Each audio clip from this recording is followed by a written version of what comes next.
جہاں میں نے آپ کو بتایا کہ 521 بلین کیوبک میٹر گیس کے ذخائر ہیں، اور یہ تاپی جو لائن ہے آپ کی ترکمانستان، افغانستان، پاکستان اور انڈیا، یہ لائن اس کی ضرورت پوری کر سکتی ہے۔ یا پھر ایک اور آپشن ہے ایران، پاکستان اور پھر انڈیا،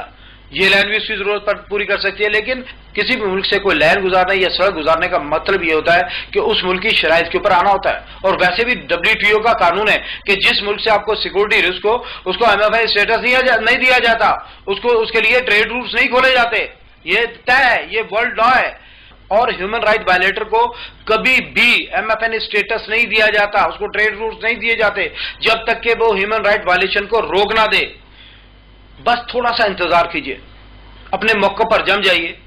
انڈیا اگر 21ویں صدی میں داخل ہونا چاہتا ہے، اپنے لوگوں کو روزگار دینا چاہتا ہے، اپنے لوگوں کی بھلائی چاہتا ہے، اپنے وجود کو قائم رکھنا چاہتا ہے، تو پھر اس کو انڈسٹری تو لگانا پڑے گی، اور انڈسٹری کے لیے گیس پاکستان سے گزارنا پڑے گی، اور اگر گیس پاکستان سے گزارے گا پاکستان کی شرائط کے اوپر آنے کا مطلب ہے کہ اسے کشمیر کو آزاد کرنا ہوگا،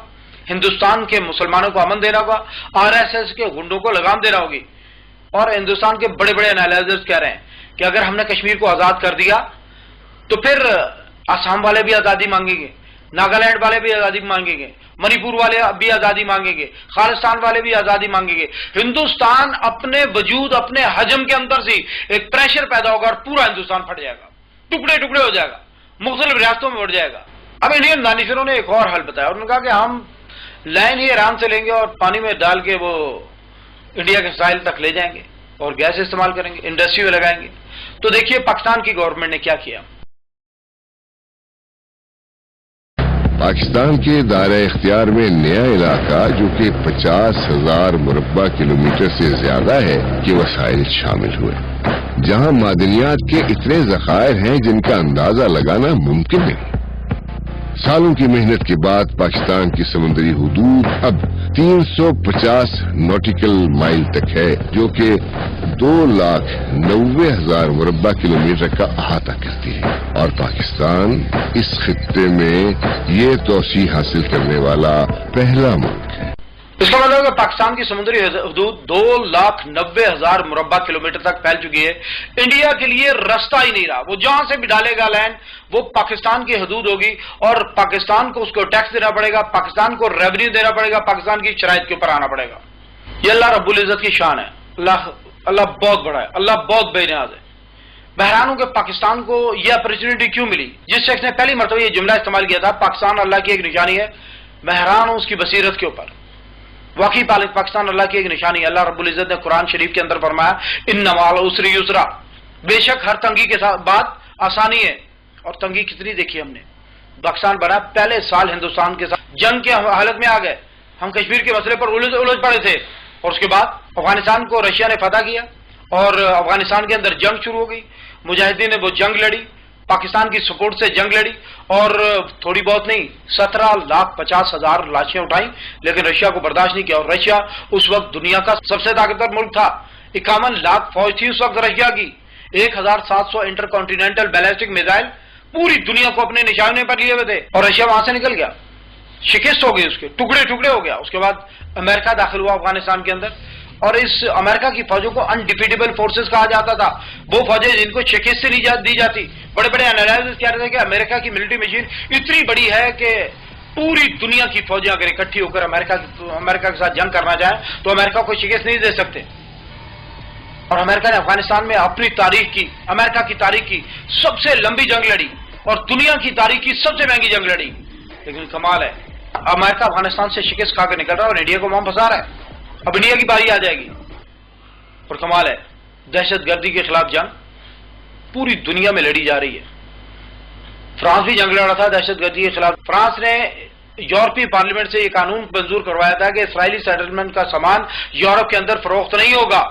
لیکن ایک کارروائی ہوئی فرانس کے اندر، وہ ہوٹل کے اندر چند درجن لوگ مارے گئے اور فرانس سرنڈر کر گیا، وہ اسرائیل کے ساتھ جا کر کھڑا ہو گیا۔ اس نے کہا ہاں، اس نے کہا نہیں ہم اسرائیل کے ساتھ ہیں، اور مسلمانوں کے خلاف کارروائی شروع کر دی۔ لیکن کمال ہے، اور اس دہشت گردی کے خلاف جنگ کے اندر ہم نے کیا نقصان کیا؟ ہماری عورتوں کے بازاروں میں دھماکے ہوئے، ہماری مسجدوں میں دھماکے ہوئے، ہمارے GHQ میں دھماکے ہوئے، ہمارے 60,000 سے زیادہ لوگ مارے گئے، لاہور میں اپنے بچوں کا قیمہ ہم نے اکٹھا کیا، ہم نے بہت تکلیف اٹھائی، بہت تکلیف اٹھائی، اور اللہ کی قسم یہ دنیا کی سخت ترین قوم ہے جس کی اللہ رب العزت نے اس انداز میں تربیت کی ہے، ہر آزمائش سے گزارا ہے اس کو، اور اللہ تعالیٰ نے اس کے بعد یہ تحفہ ہمیں دیا گوادر کا کہ ہاں اب تم اس قابل ہو، اس کو سنبھال سکتے ہو۔ اور ہمارے دشمن بے چین ہیں، وہ اس کو برداشت کرنے کو تیار ہی نہیں ہے۔ گوادر پروجیکٹ کے اوپر ان کی جان نکل جاتی